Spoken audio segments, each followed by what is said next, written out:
Hey, on my Travel Wins podcast, I'm lucky to have Chad and Michael. How are you today, Chad? Great. How are you? Doing excellent. Chad is the, I don't know, I didn't get your exact title. Boss, big man, founder, chief, president, CEO, Jefe. My nickname is the Mastermind, but we'll go with that. But on paper, I'm the CEO of AdVenture Games, which is a very cool team building game company for other companies. Give us an outline of what AdVenture Games does. Sure. So we produce team building events for companies. So we're business to business, and we have a dozen different live action games that encourage coworkers to work together and play together and create and harness relationships. And it's all done through the power of play. Yeah, you mean you literally bring in facilitators. You have different groups, and it's kind of cool to watch some of the. I watched what do you call the Explorer videos. I watched those little quick videos. Yes, yeah, we have different. Each one of our games has a little explainer video. Explainer videos. That's what it is. I'm sorry. Yeah, to show you what they are, but yeah, they're live action. So, our most popular game has always been our spy game, where we come in and interrupt their meeting and take control of it. We act like we're FBI agents, and we show a video of their boss being kidnapped, and then they download an app to their phone that's GPS based, and it shows them where there's all these different points of interest they need to explore. And when they would get there, their because it's GPS based, it would unlock and to show you a picture of an informant. Could be sitting in a coffee shop or sitting at the bus stop, or and you have to go in and drop a code word and interrogate them and try to figure out where your boss is. That one's super fun. And halfway through, you figure out, that one of your own teammates is a mole sabotaging you. So you got to figure out who it is. So there's a lot of layers to it. It's very spy versus spy. So, and that's just one example of the many programs that we do. But my big thing has always been theater, and I loved, always loved the stage and live theater. And this game really is like a live theatrical production that takes place on foot, and it moves around your city. And of course, with everything that's been going on, we've had to segue and take all of these experiences and make them virtual. Well, that was one of the big reasons I was so excited to speak with you is how do we pivot? Location-wise, how many different locations were you able to set up the games in before COVID? Yeah. Prior to this, we were in all 50 states. We were producing events, and it was it was a really exciting time because every day I was waking up in a different state, in a different city. And it was a lot of fun, but it was also very exhausting. Sure. And I got to the point and to the level where I started training people in all these major cities where we would frequent, like Houston, Dallas, Miami, Vegas, etc. And I would train them to do what I do.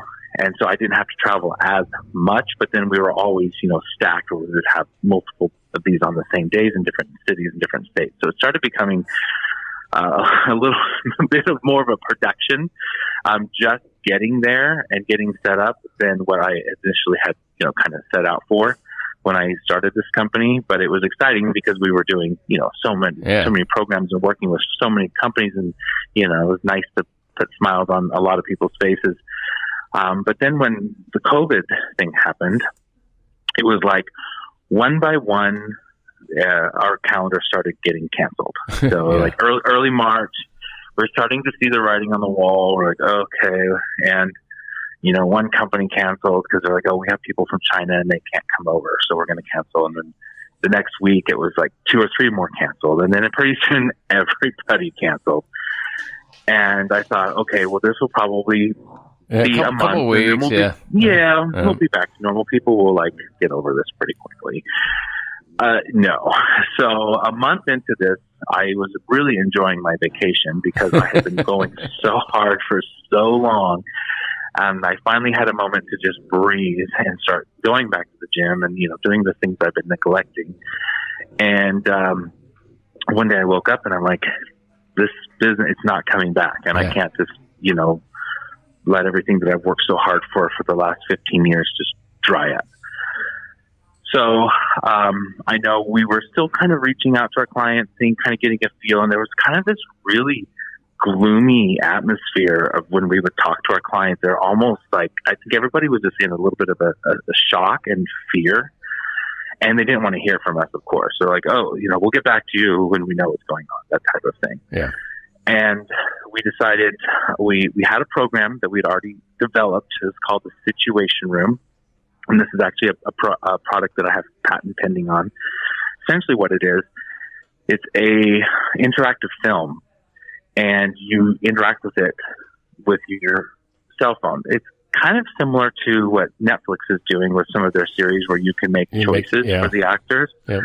So it has some of that element, but it's a game because you're competing against other people to try to solve puzzles you're essentially on this kind of treasure hunt, and you're following these two pair of detectives, and it appears like it's live. So they have a cameraman following them around, kind of like a news camera. And they're talking to you, asking you questions. What should we do? Here's a puzzle. Can you solve it? And so you're working in teams, and you want to be the first team to solve it. Gotcha. So that you get the highest point. So we had this game that was already designed to be played remotely in various different offices at the same time. That now everybody's office is like remote. At their home, but no, they're not even in offices. So what do we do? How do we get all these 30, 40 people playing at the same time in different locations? So we're like, let's try this through Zoom. So we did a practice game with some of our friends for game night. And the video playback was near perfect. I couldn't believe it. I thought, the playback's not going to be good. It's going to, whatever. Everyone's got to download the app. It's going to be a big process. But it worked perfectly. Like, great. Let's send out a newsletter to our 10,000, previous clients and find out if they have any interest in this. And so we sent out a newsletter, and it was overwhelming. Within an hour, we had 40 companies requesting a demo. And all of a sudden, I was back to work. And these last 2 months, I've never worked harder in my life because we had to take as many games as that we had and try to figure out how to make them virtual because we need more products. Like, okay, not everybody thought the Situation Room was the right game for them. It was too hard. It was too challenging. They just want to laugh, have fun. So we started coming out with more games that are, less cognitive and just, have a cocktail in your hand and have fun. So every month since then, we've been coming out with a new game. So we have 4 solid ones now, and we're getting ready to come out with a 5th one of just kind of more of a grab bag of just fun games like Bingo and Jeopardy, the things that people are familiar with. But most of our clients are wanting this more higher level game. So like the spy game that I had just described to you where you go out and find these informants, we figured out a great way to make that happen remotely where we have our actors online and they go into breakout rooms and these actors visit you while you're in the breakout room and they share their screen with you. And they're like, I got this puzzle. I can't figure it out. So in order to get intel from these actors, these informants, you have to solve their puzzle. So it's working really, really well. And there's still the mole element. They have to drop a random weird code word like pineapple to every single informant. So after a while, your teammates are going to be like, why does John keep talking about pineapple? And then if they start realizing, wait, there's a mole. Plus, we still use our app, and they have to upload some random photos through the timeline, and so they can start to see, wait, this person is doing weird stuff. That's how they get found out. But we've been having a lot of success with this, more than I was really expecting. And especially this soon out of the gate, I was thinking that people were going to wait a little longer. But I think what's happening now is companies are telling us, we are not going back to the office this entire year. Yeah, we will revisit it in 2021, see where things are at.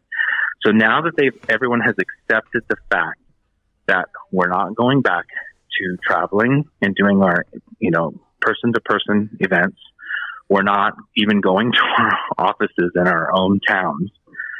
We need to connect. There's this, like, we are, as humans, we desire and need human connection. It's mandatory for our mental health. And companies are trying to figure out, how do we connect with one another? And not only that, how do we keep it fun? Because sitting in front of your computer all day, there's a term that's actually going around called Zoom fatigue, where people are in front of these video conferencing, and it's mind numbing. So companies are reaching out to us to come in and to kind of break that up, and also just allow people to just have some fun with each other and connect and work together that's not work related, so that we can still keep those relationships alive and keep those connections,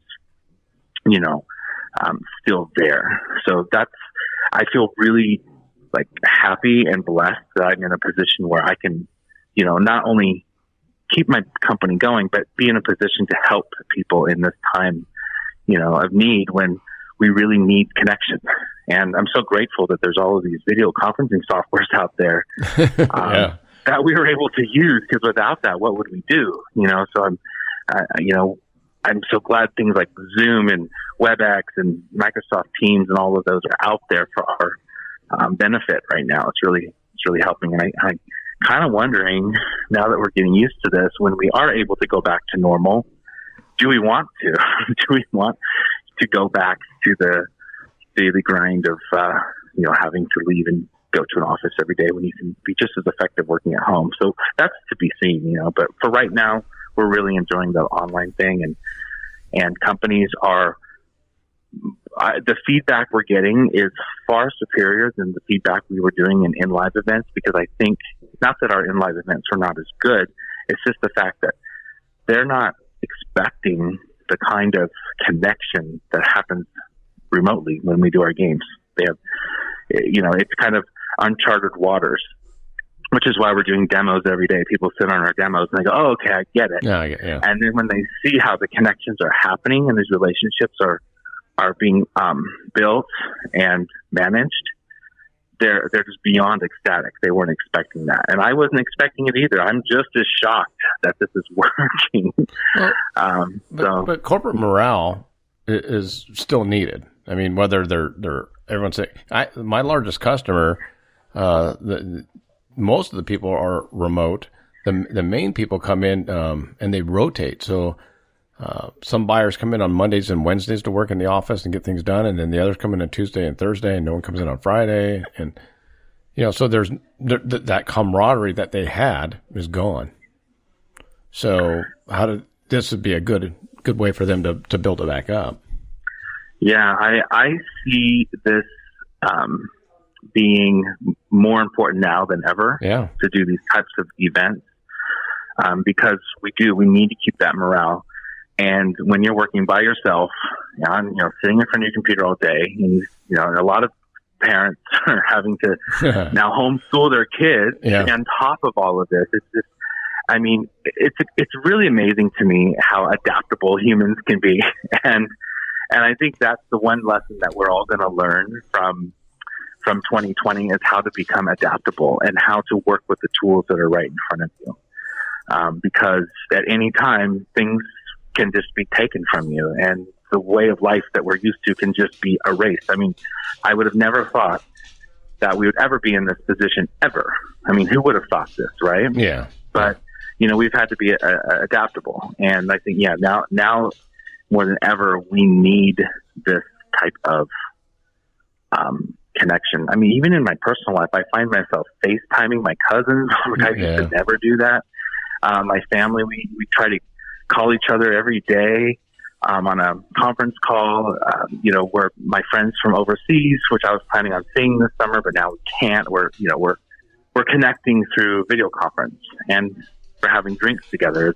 It's kind of interesting how we've adapted to this weird, strange normal, and oddly, it's working. Well, I think that you're right. I think that's just human nature. We're going to survive because that's what we have to do. Mm-hmm. And adaptability is just I don't know. I mean, it is what it is. I mean, it's so like some of the meetings I've had to do so far, even under the new rules and guidelines that we have here in our strict state of California, is my meetings are being outside. Well, thankfully, we live in a nice weathered state, so being outside in San Luis Obispo or in Ventura for a meeting sitting on a park bench is not too bad. You know? Correct. Yeah. I don't know how that would be in North Dakota in January, but doing, you know, we're having to do meetings outside. My largest customer, I did our entire seasonal meeting via Zoom, where my boss was back east. I'm here, and my customers were in their homes, and we just, you know, it worked out. So yeah, I don't know. We're adaptable. That's what we have to do. Yeah, we are. But the one thing that is always going to be something that we need is that we got to have human connection. And, you know, without that, it's just, you know, it can cause a lot of things, you know, it can cause depression. I mean, there's been so many studies of this. Oh, dude, I've got friends that are, one friend just passed away of alcoholism. He was he was laid off or furloughed. So his issues of drinking became even worse as he literally just sat at home and had nothing to do all day because his job was everything he had. And he just sat in his house and drank until his organs shut down. Oh, and those are the tragic stories that we're not going to hear about. No. You know, there's so many individual stories that we're just not seeing. You know, think about, oh man, the things that are going on behind closed doors right now because, you know, we're kind of forced to be. So that's kind of the ugly side to this that I think in time we're going to start to see more of. Totally agree. You know, but of course, for us and what we're trying to do, we're trying to just focus on the positive and you know, offer something that brings joy to people, especially, you know, imagine your friend if he had, you know, some other sort of outlet or connection to other people. Maybe he wouldn't have, you know, gone down that path. We don't know.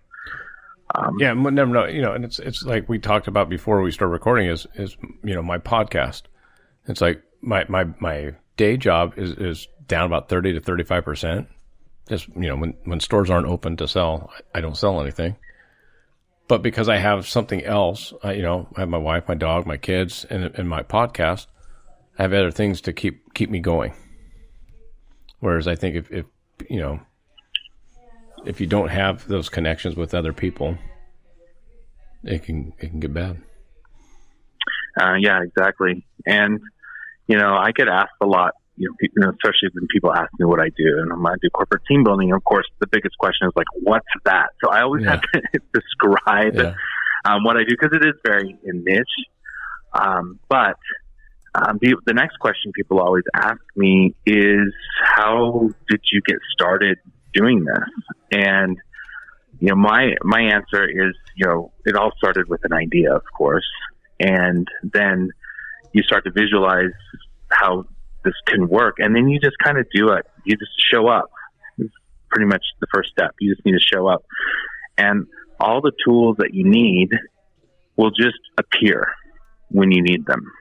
And I think looking back, if I'd known how much work it was going to be to start this company and all the trials and ups and downs, I would have never done it. But you can't look that far. Nope. You have to look far enough to see the end result, but you can't look at the journey, because if you look at the journey, it's going to scare you.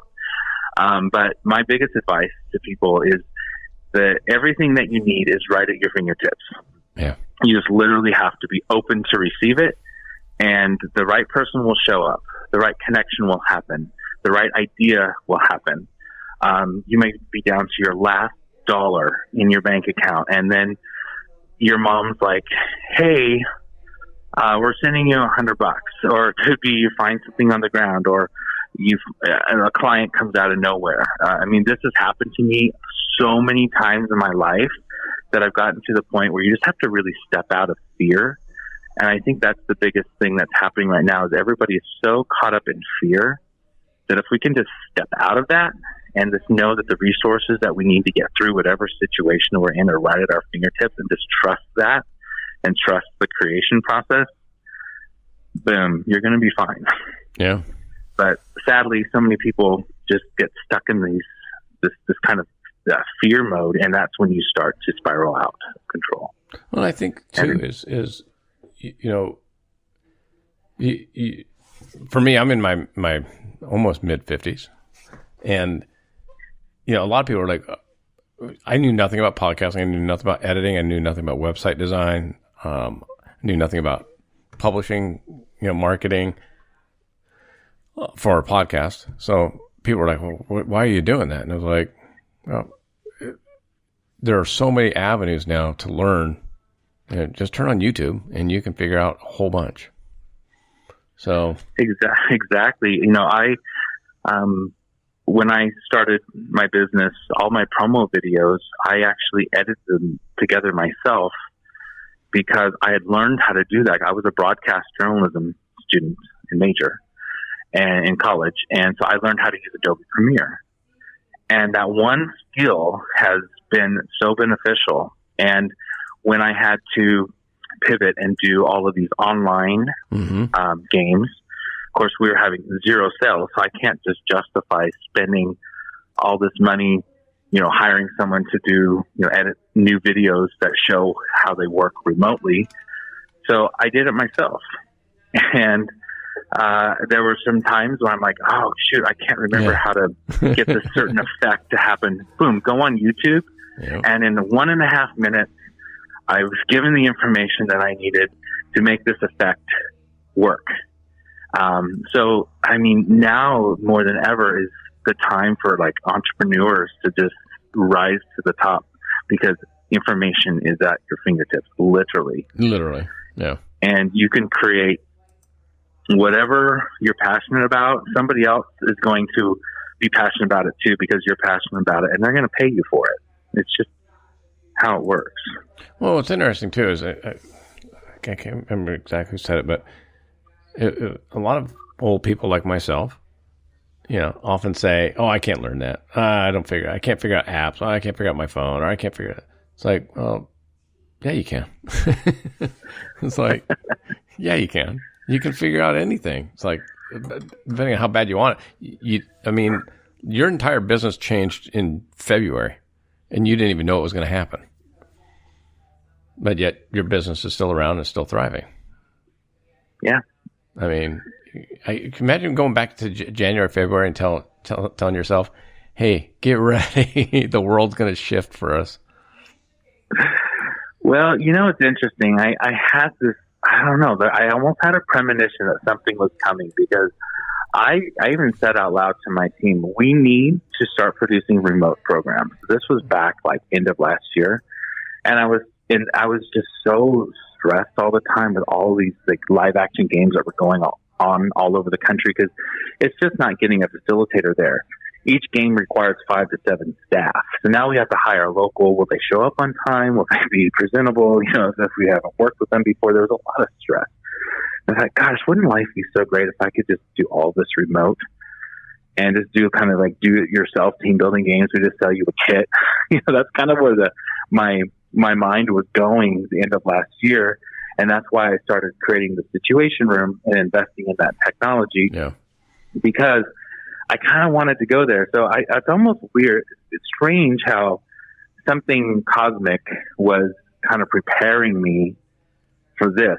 So I didn't feel completely like the wind was taken out of my sails when this happened, because I felt like somehow some cosmic energy I don't know how that sounds strange or not, but something was preparing me for this, and I had the tools when I needed them. And that's kind of what I always go back to.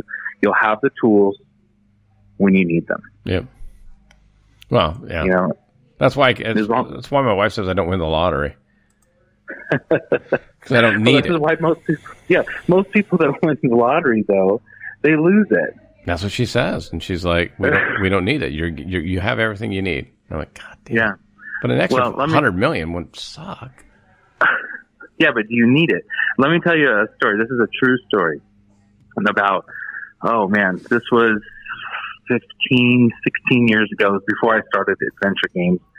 I was at that time I was doing like this event, and I was living in southern Utah, and I had worked a deal with the city, and I was doing a weekly street fair. Every Thursday night, they would let me have access, give me permits to shut the street down, and I brought in vendors and bands, and it was super awesome. Right, in the St. George area? Yeah, I was in St. George. Okay. And there was a lot of controversy around me because I was an outsider that came into this town and was doing this, and a lot of weirdness, and a lot of the downtown store owners started realizing, wow, this could potentially be a cash cow. Yeah. And they're doing the math because they know how much I'm charging for all these booths, and they're like, this guy's making a fortune. So they wanted control of the event. So they started causing problems with the city council and going to the city council meetings and just painting this horrible picture of me, who I am as a person. It was crazy. And the city didn't want to deal with the drama, so they just pulled my permit, and then they gave it to them. They literally took my business and stole it from me and gave it to the downtown people. I was devastated. I didn't get out of bed for 3 months. I just sat there and I just watched my bank account just dry up. Yeah. And it got to the point where I literally had $2 in my bank account. So I couldn't even buy food. I had to just eat whatever was in my cupboard. And I thought, you know what? One day I thought, I can't, what am I going to do? I'm at the bottom here. I can't get any lower than where I am. So I went for a walk in Snow Canyon. If anybody has ever been there, they'll know that canyon is magical. There's just something about it. There's this kind of natural wisdom that's in these rocks. And I would go on walks up there all the time to kind of clear my head. And this time I went there, it's almost kind of like a prayer to the universe. I am at the bottom, and I just let all this angst out of my body. And I got to the top of the trail, and I just said out loud what I wanted. I want a change. I want to go back to what I was doing before this. I want to, feel that excitement every morning, waking up, knowing that, what's the good news of today. And I felt so empowered when I got home from that walk that there was an email from an old client. I had done a grand opening for a big housing development in Salt Lake City called Daybreak. And I did this huge, 2-weekend event. We brought in celebrities, brought in bands. We did a whole Americana chili cookout with the Boy Scouts. And it was just this, petting zoo, the whole cool thing, right? And they had a new marketing director, and she emailed me. She says, hi, I've taken over for marketing. You're a legend in our company. We're opening phase 2 of this development, and we need you back this entire summer. And what's your hourly rate? And I just threw some ridiculous rate out there, and they said, great. And not only did they do that, they gave me in advance. So I had money to drive myself and up eat to Salt Lake City. Yeah, and eat. And I made enough money that summer that I was able to move to Las Vegas and start AdVenture Games. I was able to put up a website, get some marketing materials, and then I knocked on the doors of all the meeting planners in Las Vegas, and within 3 months, I was in business. So, again, the tool that you need will show up when you need it. I had $2 in my bank account. Within 24 hours, I had a few $1,000s in my bank account that I was not expecting. And, even when I moved to Las Vegas, I'm like, man, I rented a house more than I could afford because I figured that would get me out of bed every morning. And right when I needed to pay my rent, that's one way to do I'm it. like, oh man, I got to pay my rent tomorrow. I got a phone call from an attorney. I had been in a car accident 5 years prior that I had forgotten about. It was a little fender bender, no big deal. They finally settled, and I had a couple $1,000s coming to me. He was like, I'll overnight you the check. And the next day I had $2,000. And that was my rent. So they'll pay my rent. I mean, I really just firmly believe that if you just kind of open to knowing that when you need something, it'll be here. It'll just happen for you. It's, I don't know. That's the way I live my life. People think I'm crazy, and then when they realize things happen, when they start to go, when they let go of their judgment and they just kind of allow things to happen, they go, wow, Chad knows what he's talking about. Well, you know, I love documentaries, right? And it's always interesting for me to watch them. And, you know, at the time, people are just going through this turmoil. But then when they can reflect back, they go, I saw Joe Walsh from the Eagles. And they said, wow, you've led such a blessed life and this and that. You go, boy, it was I won't repeat it because I don't want to change my explicit rating. But, you know, he said it was an effing mess at the time. But now, you know, you look back and you go, oh, everything worked out the way it was supposed to. Because without the mess, you would have appreciated the good parts and all that. So it's kind of the same thing. It's like, you know, I remember 2008 was a complete nightmare for many, many millions of Americans when the recession hit. You know, and it seems like a lot of people have forgotten that we recovered out of that pretty well. So hopefully we'll recover out of this, you know, change pretty well. So, you know, we will, because, you know, we're humans, we're adaptable. Yeah. And you look back the history of the world, even with what we're dealing with right now, it's not nearly as horrible as, you know, can you imagine what our grandparents lived through, like the World War I and World War II? You know, imagine living in those times and the kind of fear that you have every day of like not knowing when the, you know, next shoe's going to drop.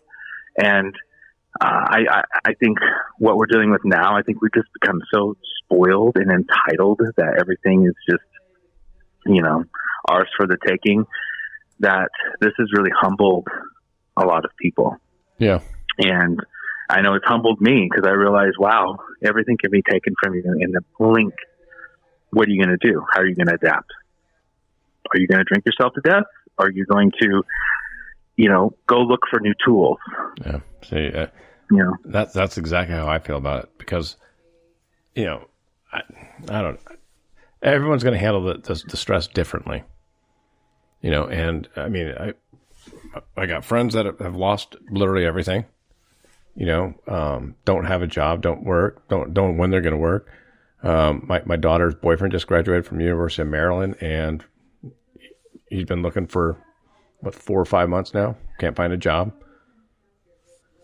You know, because everyone wants to, you know, it runs into everyone's experience. Well, he's been in college for the last 4 years. So here's a college degree kid that can't find a job. So he's doing Postmates, you know, driving around. So I don't know. We'll all figure it out. It's just going to take time. And then we'll look back on it and go, wasn't that bad. Right. You know, we all go through that. I mean, I remember one time I wanted to start a business putting up Christmas lights. So because I love doing, you know, if you come to my house at Christmas, you're like, oh my gosh, this guy is even more crazier than we thought. You know, half my garage is just storage of Christmas decorations. So it's like always been my thing. And so I thought, well, why don't I get paid to do this? So I was in college, you know, I wanted to earn some extra money. So I made flyers and I went around to all the affluent neighborhoods and I passed out flyers on every single home. I did not get one single phone call. Sure. Not one. And then a few years later, I met this guy. He lives in LA. I met him at some party in wherever I was. And he owns a company, and that's all they do is do people's Christmas decorations, put them up and take them down every year. Gotcha. And I thought, I tried to do this and I couldn't get like one call. And and this guy, of course, was just throwing money around left and right. So obviously he was doing well. Yeah. I thought, what was the difference? And what I learned from that was that wasn't what I was supposed to be doing with my life. Right. And something else better came along. Same thing. I look back on that situation with St. George. You know, I thought in that moment, I thought, wow, my whole world has been taken from me. But then what came out of it, because I didn't go down that road, was something better. And I think if we just kind of have that optimistic point of view, that, you know, the better things are going to come along. And, you know, we're only here temporarily anyway. I always say life is on lease. So just make the best of what you've got for the time that we're here. And, success doesn't have to equal millions of dollars. Success can just be not having any anxiety or stress, or just being surrounded by the people and things that you love. It's as simple as that. Well, yeah, I'll tell you my background to give you an idea of how similar it is. In 2009 or 10, right after the recession had hit, I worked for a commercial real estate developer. Well, one thing you don't develop in commercial real estate when you're going through a recession, because the banks aren't loaning and companies aren't spending money, and our business was off 98%, which meant it didn't exist. So I'm like, well, what have I got to do? I got to feed. My kids were in high school. I got to feed my family. And I'm like, so I applied to be a police officer, and went through the process. And we're going through it's months long of a process. And I was in my 40s, so that was a whole different issue, But physically, I was in shape, and I passed everything, and I got accepted, and I got accepted by LAPD, and all I had to go through was the actual physical, like a physical test, and then the psychological test, and then I wait for an opening at the academy. And I go and take the physical, and to find out I'm hard of hearing. And which if your hearing goes slowly, you don't realize it. Like, that's what I was told my daughters. Like, I never knew that bird was chirping because I didn't, if you don't hear it, you don't hear it. Mm-hmm. You don't know it's there. So I go through the whole process, and I end up getting this job, the job I have now, which is the best job I've ever had. I make more money than I ever thought I'd make. Have the lifestyle. I work from home, or I'm on the road, and people are super friendly that I work with. It's not cutthroat, but all because of my bad hearing, which I didn't even know I had. So it's kind of, I don't know. It's just like things happen the way they're supposed to happen. So I don't know. Yeah, well, that's, like I said, it's that's the lesson I learned too. When things don't go the way I thought I wanted them to go, something better always is around the corner. And another thing that I've always experienced is when things are at the worst, that's when the beacon of light comes. You turn a corner and everything can change. And within 24 hours, things can completely turn around. Just like I went on that walk and come back from that walk, and one email changed my life. One email. That's just incredible, though. Yeah, it really is remarkable. And what's really interesting is Katy Perry did a song, and of course I probably should remember what the song is. But one of the songs she did for the Olympics, and it was shot in that same canyon. And the visual is that she's dragging this parachute behind her, and it's weighing her down. It's literally like keeping her from progressing, and she's struggling to move through this canyon. And then at the very end, that same parachute is making her soar. And I thought, wow, what a great visual and a great story to tell. Yeah. That the things that we think hold us down, or we think are our weaknesses, are things that actually can become our strength and can save us. And I thought it was interesting that she would choose that same exact canyon in St. George. Where you found the Snow Canyon, yeah. Where I found my kind of magic. And it's interesting is I immediately after this happened, I had a really good friend. Her name's Lisa. And I called her up and I said, Lisa, you wouldn't believe what just happened. And we started going on walks up this canyon together. And we've been doing this now for 15 years. Oh, that's cool. Where we get together at least once a year and we manifest what we want. And everything that I've ever said out loud in that canyon has come true. And even for her too, like when I met her, she was recently divorced, struggling to keep food on the table for her kids. She was making jewelry, doing a lot of like side hustle. Yeah. And, to make ends meet. And, now she is, she's remarried, and they own a hot yoga studio, which is one of the best studios in St. George. And they've just opened, a coffee shop. And I just saw on Instagram yesterday, they opened one that looks like they opened one in, the entrance to Zion National Park. So that's cool. I'm like, wow, what a huge chain reaction that's happened in her life since we started, focusing on the positive and manifesting and saying out loud the things we want. And then we show up and we go and collect.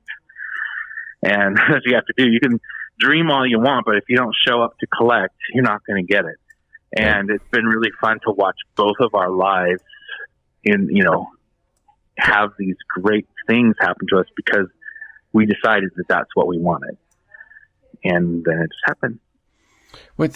Have you shared some of this with, I would imagine a lot of your actors are, out of work. And have you shared some of these positive ideals, that things will work out with them? Not as much as I should. I know the actors that I'm in contact with now are ones that we're actually using. Yeah. Because we are able to use some talent, depending on the games. Like if we do spy game, of course we need our talent. But I think I'm not a preachy person. Like I'm not going to tell you how you should live your life, and I'm not going to tell you your answers because what worked for me may not work for you. Right. But people that are in a crossroads in their life and they know my history of where I've been, those people seek me out and they ask me the questions. But I don't really volunteer my knowledge as much unless someone asks me, because you're not going to know unless you just do it yourself. And then my remedy may not work for you. My idea of going on a walk and saying affirmations may not work for you. You have to find out what works for you, and then you do it. You can talk to 100 different trainers at the gym, and they're all going to tell you what you need to do to be in shape. And the only person that really knows is yourself, because you know your own body. Yeah, I totally agree with that. Yeah. Yeah. I go to a gym and some guys want to get you bulky. Some guys want to get you more athletic, build. And some people are trying to get reps. Some trying to weight. So I totally agree with you on that. Yeah. My grandmother always told me, she says, Chad, anything that you want in life, you just have to do a little bit of it every single day. And then eventually you will get there. So, if you want to be healthy, then every day you make those better choices. If you want to be more successful and make more money or whatever it is that you want, just every day you just have to do something in that direction. And then eventually you'll get there. Some people, it will take them their whole life to figure this out. Some people figure it out really young. You look how many millionaires are like in their 20s. They're like, gosh, why wasn't I that guy? Well, because that wasn't my path. Correct. And I didn't need that kind of success for whatever reason at that age. Maybe it would have been detrimental to me. Maybe if I had that kind of money when I was 25, I would have turned out to be a horrible person. I just don't know. It's interesting because I tell when you start looking back, Johnny Manziel was the quarterback for the Cleveland Browns, and I think he was the same age as my oldest daughter. So at 21 or 22, they gave him $10-15 million. And, the key to the city and all that and press and fame. Well, what do you think? What would you have been like when you were 21 years old with $15 million? A jerk. Exactly. I would have been a nightmare, Yeah. And guess what? It was a nightmare. He went through it. Now he's getting older. But, how do you, people critique all these kids for being multimillionaires. I remember when I made $50,000 I was just like, I'm wealthy, but back in the late 80s. And I was like, I thought I was I thought I had made it. So imagine if it was, $5 million. Exactly. I would have been a train wreck. Exactly. Yeah. Well, that's one thing they always tell you. The professionals will tell you, don't ever compare yourself to others. Yeah. Yeah, you can't. It's hard not to, especially nowadays, but you can't. Mm-hmm. Well, especially with social media. You just have to turn that off. Honestly, speaking of social media, my anxiety was running a little high when all of this shutdown started happening. And, of course, when all the conspiracy theories started spinning around, you're like, oh, my gosh, we're coming to the end of the world. The aliens will be landing on our planet next. Trying to find a location to buy toilet paper. Right, exactly. how I lowered my stress is I deleted all the news apps and social media off my phone. And it's still like the only social media I have on my phone now is Instagram, because it's the only one that doesn't seem to get super hyper weird. Yeah. At least the people I follow. And if they do get weird, I just unfollow them. And and everything else I've taken off my phone. And like if I need to go on Facebook, I have to literally go onto my desktop or my laptop and type in facebook.com. And then, I get so lost in that thing anyway. It keeps changing. So I'm like, yeah, you know what? I'm not missing anything. when I scroll through there and I see everyone shouting at each other, I'm like, wow, I'm really not.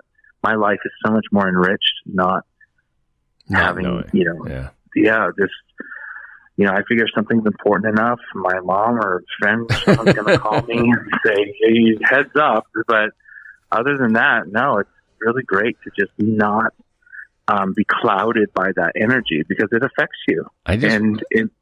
Chad, I literally this morning went through my Twitter, and you can block keywords. I don't know if you knew that. You can actually set up your Twitter feed to not. So I blocked Trump, Biden, Kamala, and Pence. That sounds like a healthy dose of yes. Because I'm like, there's nothing good coming out of any of that for the next 3 months. Exactly. So I don't want to, when I know election day is on the 3rd of November, right? So I'll show up on that day. I don't need to hear all the BS that's going to be coming down the pike the next 3 months from both sides. Exactly. Yeah, I got my ballot in the mail. Yeah, and I'm actually a Florida resident, so I split my time between here and California and Florida. There you go. So I'm like, oh, my vote will actually count this year. This is great. So I requested it by mail because I don't know if I'm going to be there on November 3rd. Yeah, so I have it ready to go. I'm like, oh, yeah, exactly. So much of that, especially now, it's become so toxic, and it's really it's terrible. Yeah. So if anybody wants to be happy right now and they're struggling with anxiety or depression, just for step one, turn off the news. You will sleep so much better at night, and you won't have all this angst and anger. Because that's, whoever's orchestrating all this is what they want, and this is what we're getting, and just don't buy into it. Create your own reality, literally, by just turning it off. Yeah. Well, and it's going to be interesting because I went back on to check my Twitter feed, and all of it was gone. It worked. That's amazing. I didn't know that. But I haven't really been on those. But if I feel the need to get on Twitter, I'll definitely try out that feature, because that sounds. Well, there are things I want to learn. I follow all the airlines, so I want to know what's going on with that as far as travel and hotel chains and that kind of thing. I want to know about deals that they're doing, and so I can share or whatever. So I want to go on and get that kind of information. I just don't want to go hear about all the other crap that comes up first. It's like, so that was cool. Somebody told me that, and like, you could block those words. I'm like, what? That's great. Privacy and settings. I was like, done. I mean, done. Yeah. Yeah. Because if you were to just never leave your house and look at the world through the lens of social media, you would think that the world was such a horrible, ugly place, and that we are in the middle of a war. But if you walk outside your home, you find out it's not. Yeah, go down to the local grocery store, go to Costco, go about your life. Yeah. It's like, no, everything is pretty fine, and people are actually pretty friendly, and people smile, and we set aside our differences when we're out in public. But when we are online, the ugly comes out of people. Yeah. Like they're true. Well, sadly, what it is they're true. But you don't have to be a part of the ugliness of, because everybody has a good side and everybody has a bad side. That's just reality. But we don't need to see the ugly of people. It's just not necessary.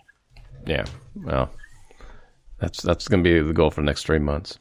Exactly. Between fighting COVID and the election. It's like, I'm just going to stop. Well, hopefully your listeners will be like, yeah, that's a great idea. I know. Just help a few more people out there and share that with other people. Let people know that there's a way to detoxify your mind of all of this just, unnecessary drama Well, that's why I'm so happy to talk to you, because for one, you've already pivoted your company, and then it just sounds like you have a good positive mindset. And I think that's what a lot of people need, because if you're watching the news, you're not getting it. So they need things like this. Hopefully this podcast reaches a couple hundred or a couple thousand people, and they listen to it, and it changes their mind. Maybe, hopefully they don't all go to Snow Canyon, but, they'd look for their own canyon in their life to go and scream about things and not let it eat them up, and stay positive. I'll tell you, now is the time, and now is the perfect time to be extremely, I don't want to almost like selfish. All right. Everybody has the permission to be selfish right now, in the way of, you should really take this time to focus on you and focus on what is not working for you. And if you don't know, if you don't have the answers to what you need, just ask yourself, get into a quiet place and say, why isn't this working? And guess what? Wisdom will just tell you. But you have to be open to receive that information. And that was the biggest thing for me in my life, was being open to deprogram myself, because I grew up with a certain kind of belief system that apparently was not working for me when I was in my early 20s. And it was really scary, because a lot of it had to do with my religious upbringing, the community that I grew up in. There was just a lot. And I had to just be very self-focused for a while, and it allowed me to just open my mind to things. And since then, I find myself to be less judgmental. I don't get fired up about a lot of things that I used to get fired up about, and I just have this more just relaxed way of life. And if something doesn't work out, for example, I can't say what, but I was in the finals to be on a national TV show just recently, and I made it right to the finals. And I thought, oh wow, this could change my life. This is great. And then I didn't make it. And then we'll come back next year. It's just a timing thing, and most people that apply the first year don't make it anyway. But I could have been crushed by that, or you just kind of go oh well, that's not the right time for me. That's what it is too. Yeah, my old self would have been devastated, and I would have gotten out of bed for 3 months like I did before. But now, if you just kind of, be mindful and take care of your mental health and your spiritual health, and just kind of stay centered on yourself, then you can be a better person to other people. So I've had a couple friends try and be finalists on different shows for entrepreneurs. And one made it on, and it didn't really. They didn't get what they thought they were going to get out of it. The other one didn't quite get on either. But you know what? They learned, and they learned what they got what they needed. Yeah, exactly. If anything, being on that really, I learned some new things about my business, and I made me. It's all kind of like if you're going to start a business, you should always do a business plan, buy one of those programs online, because even if you're never going to present it to anybody, what it will do is it will make you think about every little detail of your business and every possible revenue stream that could come. And that's kind of what this did for me, is it made me, because I had to fill out this ridiculous application. Yeah. And it made me think about every little tiny aspect of my business. So I got something out of it, and it was fun. And, it's not over. They said, come back next year. So maybe I will. If I feel like that's the right thing for me, I'll do it. And maybe you won't. So. Yeah, and maybe I won't. And, it's kind of like when I was another little personal story. I was a fat kid growing up. So I grew up with all of those insecurities and, being bullied. And, my older brother was like the opposite of me. He was an athlete, he was fit. All the girls liked him. I was the awkward, choir boy. I was just he's a sweet spirit, whatever. And as I age into my early 20s, I was kind of a late bloomer. All of a sudden, my whole physique changed, and I looked the mirror reflection changed, and I looked like a Disney prince. And I went and auditioned for Disney, thinking, why not? And I beat out. This was at college, and I beat out all the music dance theater students. They let them all go, and they kept me. And I was not a music dance theater student. I was a broadcast journalism student.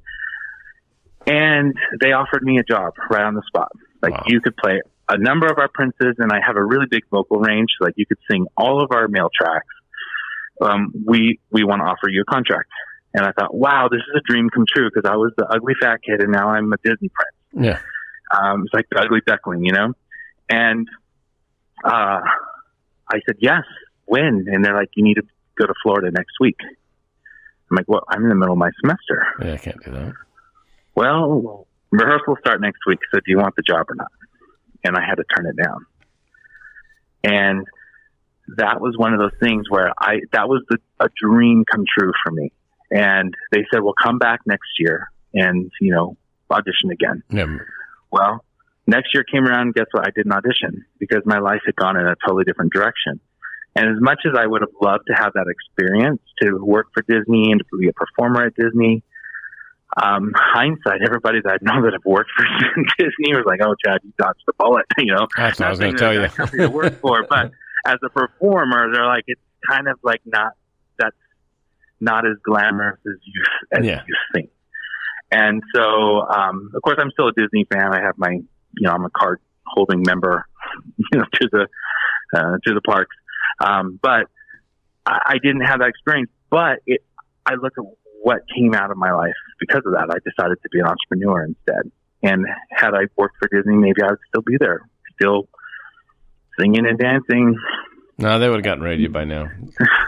Or I would have been the director. But regardless, I wouldn't be working for myself. But I don't know. Because the job that I took, so I took a different performing job, local. I was in Utah. I took just a local theme park there for the summer. I took that job instead, and I did that for 2 summers. And the connections that I made from that got me working for Larry Miller, who owned the Utah Jazz. Yeah. And I became one of his directors of entertainment very quickly. So here I was, 25 years old, had this nice job title, made a nice salary, built and bought my own house at 25. And after that, I worked there for maybe, 3 years. I'm like, I reached my limit here. Yep. And I wanted more. So I quit my job with a tax return that I got. And just didn't know what I was going to do exactly, but it worked out. The tools came to me when I needed them. Yeah. Well, I appreciate the time. I know you. I don't want to overstep my boundaries with. I know you got some other things going on. What? Geez, that was just a great conversation. I want to say thank you. Oh well, thanks for having me on. I don't get a platform very often to talk about these things. I am actually writing a book right now, but it's not necessarily gonna talk about all the things I talked about today. Like, hoping that the book will open up more platforms like this where I could talk about those things. Sure. When do you expect that book to be wrapped up? So it's taking a lot longer than we expected. They always do. Yeah. And I have a writer that's helping me, with all the research, because it's a very research heavy book. And the goal is to have it finished by the end of this year so that we can do a launch next year. And the title of the book is called The Law of Zero, and it's about zeroing out your trauma, because what keeps you from achieving everything that you want in life is the trauma that you've experienced in your life. It's just be something you don't even remember when you're 3 years old and Johnny came and took your toy away from you. I mean, that could completely traumatize you and you don't realize it. So it's just like getting to that Zen place and no longer being a victim. Because in my life, I had every reason to be a victim. I mean, I had the cards stacked up against me. And I decided when I was about 25, in the midst of all this good stuff that's happening, my personal life was falling apart. And I realized I wanted a whole new deck of cards. And so I did. I said, bye to the old, in with the new, and the rest is history. Well, it's interesting because, my dad told me when I was like under 10, because I remember we lived in Arizona at the time. That's where I was born. And he said, I was trying to sing a song, one of his songs, and I was probably just annoying the hell out of him. But he said something to the effect of, you don't have a good voice. You don't have a singer's voice or something like that. And that was it, man. That was like, okay, well, I can't sing. I can't talk. So it's odd now when people hear my podcast and they're like, oh, you have a really good voice for that. And I'm like, yeah, my dad's not around anymore, So it's interesting how you are affected by things that you don't even realize. Yeah, exactly. But how you even know if you're affected by things is that you have to literally be willing to look in the mirror and see things that you don't want to see. You have to be open to the reception first.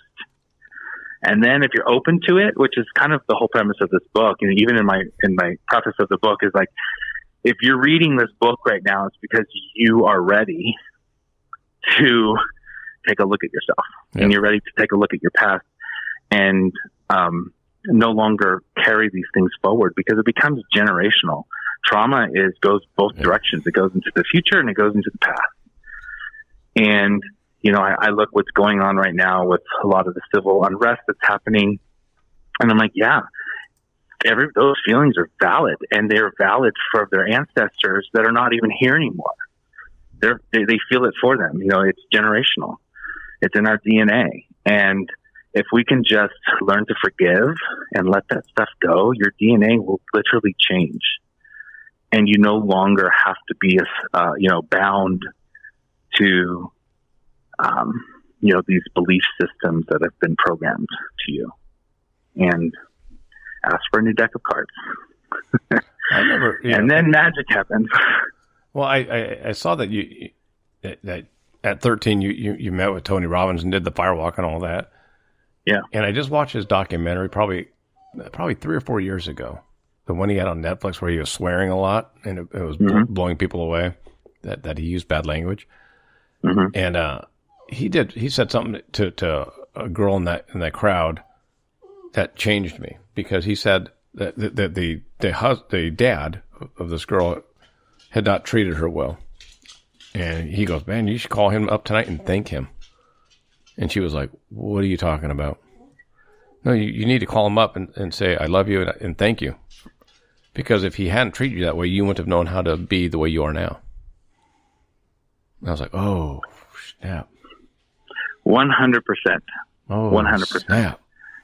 That is like the most wise advice that you could give anybody, because everybody lives their life, where we blame, like you blame your parents because they didn't love you enough, or you blame a situation. You grew up on the poor part of town. You don't have the same opportunities as your friend who was rich. I grew up that way. I grew up poor, but my best friend was rich.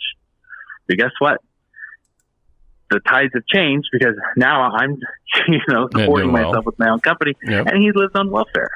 So, it's all about your choices. And it doesn't matter where you come from, doesn't matter what deck of cards you're handed. You can, if you make a choice to not be a victim and own and like what he said, thank the people that gave you the scars that you have, because you wouldn't be the person you are today without them. Yeah. And let me tell you, the people I've encountered in my life that have been, sheltered, coddled, all of those things, they don't know how to function on their own. And they don't have any independence. Right. But those people who have, walked their own path and have come from traumatic experiences, those people are the ones that, when they choose to let that go and choose to turn that trauma into action, they're the ones that are doing remarkable things in this world. You talk to any CEO, you talk to any person who has, risen from the ashes. You ask them their story, you will hear stories like mine where they literally had $2. I mean, when I went to hear Anthony Robbins speak when I was 13 years old, he talked about the time he was living in his car. Yeah. And one day he decided, I don't want to do this anymore.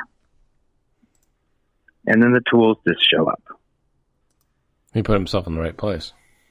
Yeah, exactly.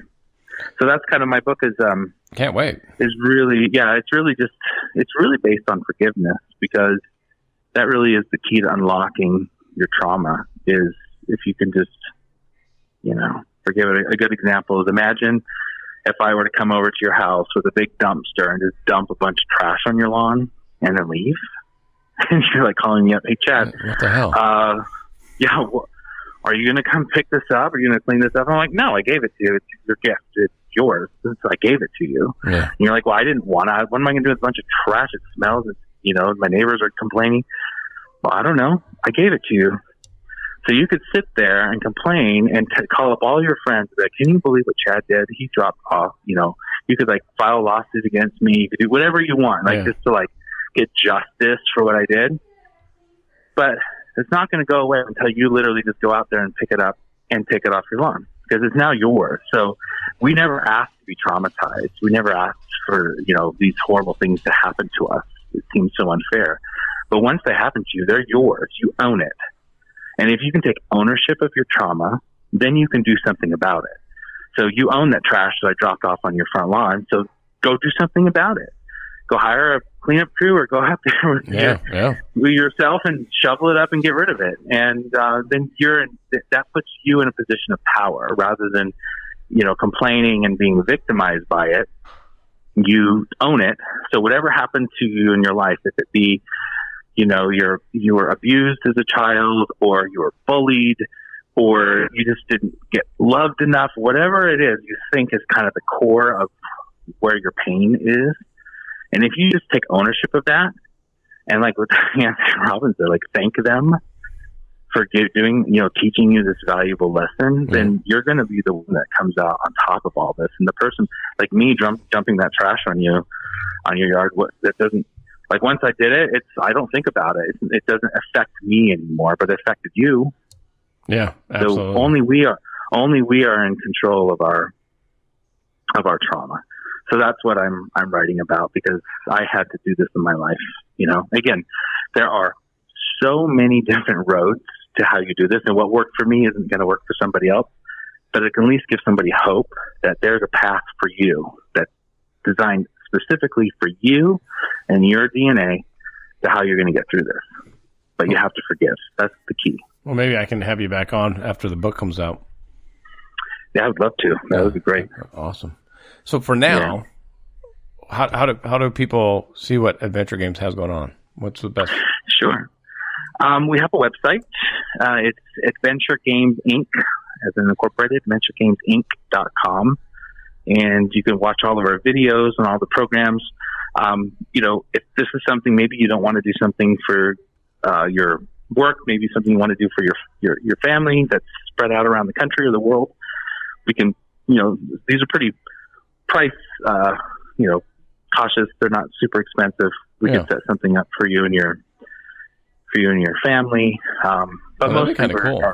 And we've done that a few times, even though our focus is business to business. I think we're doing a birthday party this Saturday, actually. But if you just go to the website, you can watch all the videos. Our online games are featured right now. We have 4 of them. And if you want to learn more, you just fill out a form or call us. We'll take care of you. Excellent. Well, like I said, buddy, I appreciate the time and the knowledge that you're sharing. So I'm sure it'll be helpful to everybody. And I'll put the links to AdVenture Games on my website and everything else. Okay, great. Well, thanks so much for having me on. Sorry, I tend to I tend to babble on. No, you think that I don't talk to people on a daily basis, but No, and I appreciate it. You said you needed to get off at a certain time, so I'm trying to make sure you get off on that certain time. Awesome. Well, thank you. All right, buddy. Hey, I'll talk to you soon, and I'll let you know when the episode gets out. All right. Sounds good. You have a good day. Thanks, Chad. Appreciate it, buddy. Bye-bye. Bye-bye.